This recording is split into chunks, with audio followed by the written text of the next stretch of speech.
Right breaking news చూస్తున్నాం. మహారాష్ట్ర పూణేలో ఘోర ప్రమాదం జరిగింది. ఇంద్రాయణి నదిపై వంతెన కుప్పకూలిపోయింది. 6 మృతి చెందారు. ఈ ఘటనలో 25 మంది గల్లంతయ్యారు. గాలింపు చర్యలు కూడా కొనసాగుతున్నాయి. రెస్క్యూ టీం 5 రక్షించారు. 2 రోజులుగా కురుస్తున్న భారీ వర్షాలకు పాత వంతెన కుప్పకూలిపోయింది. పూణే పరిధిలోని కుండమల ప్రాంతంలో ఈ ఘటన చోటు చేసుకుంది. ప్రమాద స్థలంలో సహాయక చర్యలు కొనసాగుతున్నాయి.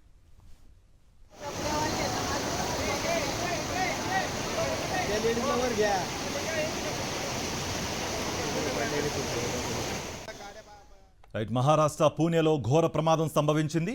ఇంద్రాయణి నదిపై వంతెన కుప్పకూలిపోయింది.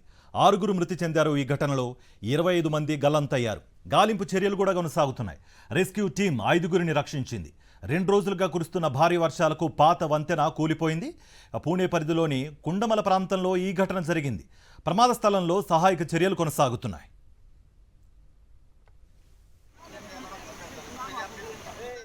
ఇదే అంశానికి సంబంధించి మరింత సమాచారం మా ప్రతినిధి శ్రీనివాస్ అందిస్తారు మహారాష్ట్ర నుంచి. శ్రీనివాస్, అక్కడ సహాయక చర్యలు ఎంతవరకు కొనసాగుతున్నాయి? ఈ పాత బ్రిడ్జ్ రాకపోకలు కొనసాగించడానికి ఇంకా వాడుతున్న పరిస్థితికి గల కారణాలేంటి?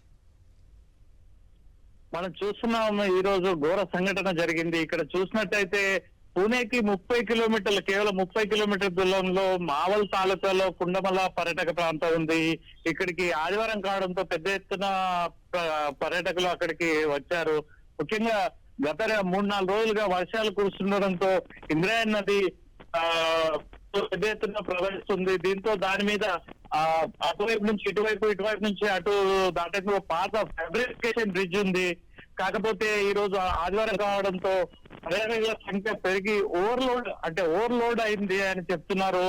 ఈ విధంగా కొందరు బైక్ మీద కూడా అటు ఇటు వెళ్ళసాగారని చెప్పారు. ఇది యాక్చువల్లీ ఫ్యాబ్రికేషన్ బ్రిడ్జ్ పురాతనమైంది. దీంతో అక్కడ మనకు స్థానిక ఎమ్మెల్యే సునీల్ చెల్కే అందించిన వివరాల మేరకు ఆ ఓవర్లోడ్ కారణంగానే ఒక్కసారిగా అది కొంత భాగం కుప్పకూలిందని చెప్తున్నారు. దీంతో పెద్ద సంఖ్యలో అంటే 20 నుంచి 30 మంది బ్రిడ్జ్ తో పాటు నదీ ప్రవాహంలో పడిపోయినప్పటికీ అక్కడ కొంచెం బండ ప్రాంతం ఉండడంతో కొందరిని సురక్షితంగా వెంటనే స్థానికులు స్పందించారు.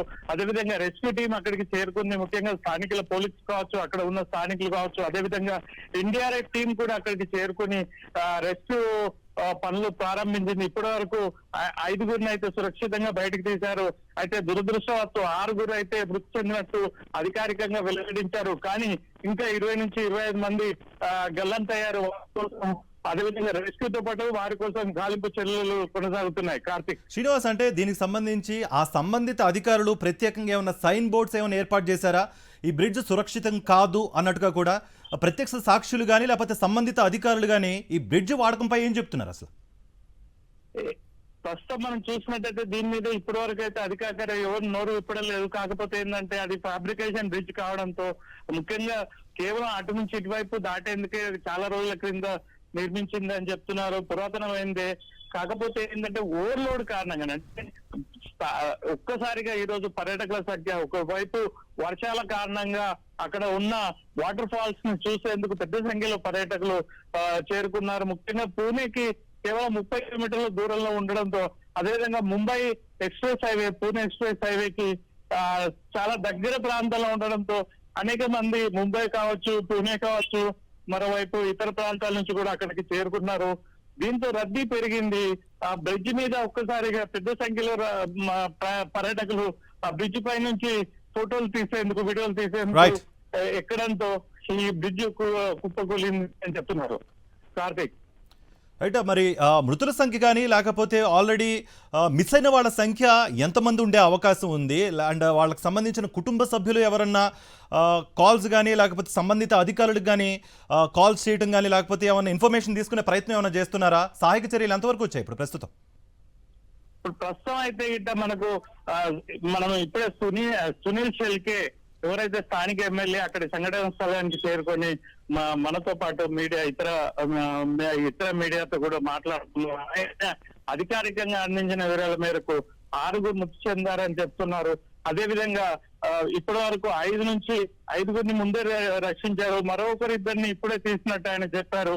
అదేవిధంగా ఇంకా చాలా మంది ముఖ్యంగా పిల్లలు కూడా ఉన్నట్టు తెలుస్తుంది. కొందరు అక్కడ ఎవరైతే క్షతగాత్రులు ఉన్నారో వారు చెప్పిన ప్రకారం కొందరు పిల్లలు కూడా ఆ బ్రిడ్జ్ పై ఉన్నారని, అయితే వారి ఇంకా ఆచూకు తెలియలేదు. ఈ ఘటన మధ్యాహ్నం 3:30 నుంచి 4 గంటల ప్రాంతంలో జరిగింది. అయితే ఇప్పటి వరకు ఇంకా రెస్క్యూ అయితే ఎన్టీఆర్ చేరుకొని ముమ్మరం చేసింది rescue. Karthik. Right Srinivas, thank you for the brief.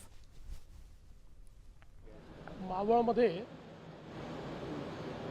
जो काही एक पूल तुटल्याची दुर्घटना झालेली आहे, आत्ता मी विभागीय आयुक्त, तहसीलदार आणि पोलीस कमिशनर यांच्याशी बोललो आहे.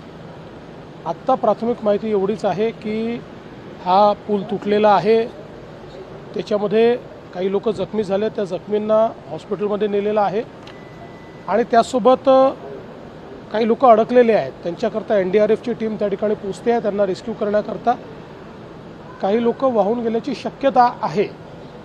अजून त्या संदर्भातलं पूर्ण कन्फर्मेशन मिळालेलं नाही किंवा कॅज्युअल्टीजच्या संदर्भातलं पूर्ण कन्फर्मेशन मिळालं नाही. त्यामुळे या क्षणाला त्याबद्दल बोलणं हे योग्य ठरणार नाही. पूर्ण माहिती याची मिळाल्यानंतर याच्यावर आपल्याला माहिती देता येईल.